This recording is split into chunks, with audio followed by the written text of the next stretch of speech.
Are you dealing with any thoughts that sound like this? Guilt, shame, regret, remorse, resentment, secrets, violence, self-condemnation, and self-directed anger. Those are the fruits of the enemy. What he likes to do is whisper in your ear and remind you of yesterdays and bring back the very things that the finished work of the cross covered. You can always tell when a thought came from him because they will always contain some of his fruit. In the Bible we read where Jesus says, "My sheep will know my voice, and as strangers they will not follow." So any thought that you have that contains those fruits, they are not from God. They are to be resisted. How do we resist them? The same way Jesus did. It is written. So you find a Bible verse that speaks to the situation that's being whispered in your ear, and you begin to speak it out loud, and the enemy flees. Sometimes the enemy likes to send you people who used to know you when, and they want to go down memory lane, and they begin to remind you of who you used to be before you gave your life to Jesus. When you get stuck in these thoughts of condemnation, it's usually because God wants to take you somewhere new.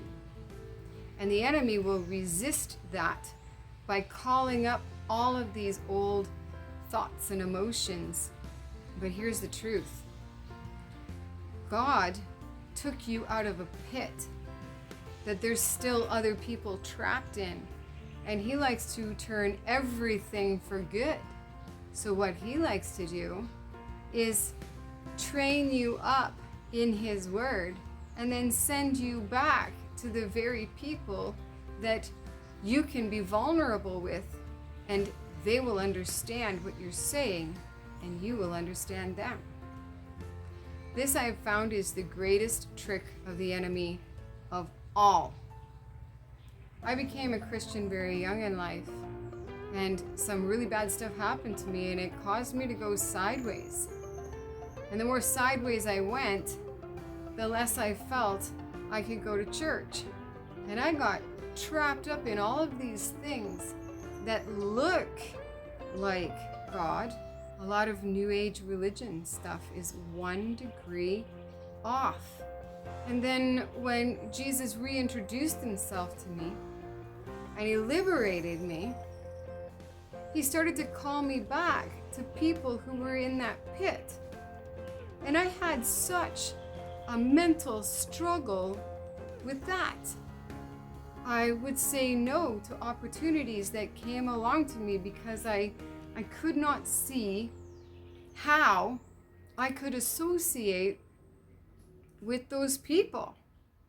And then one day I got a phone call.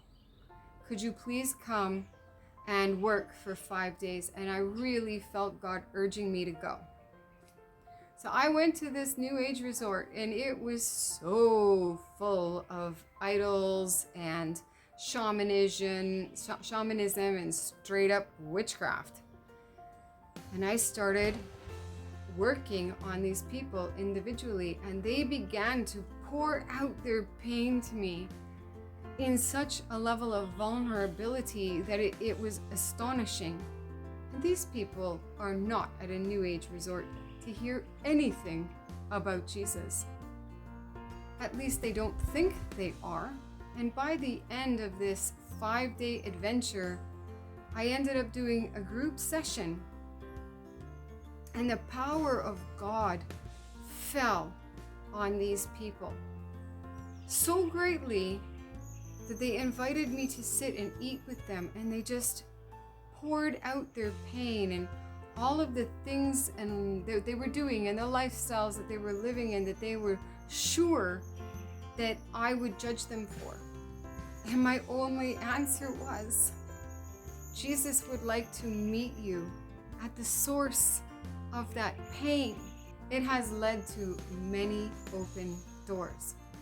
Whatever it is that the enemy is trying to use to get you to think that your testimony, that the group of people that God is sending you to would be judged and you would be cast out of the Christian society, well, guess what?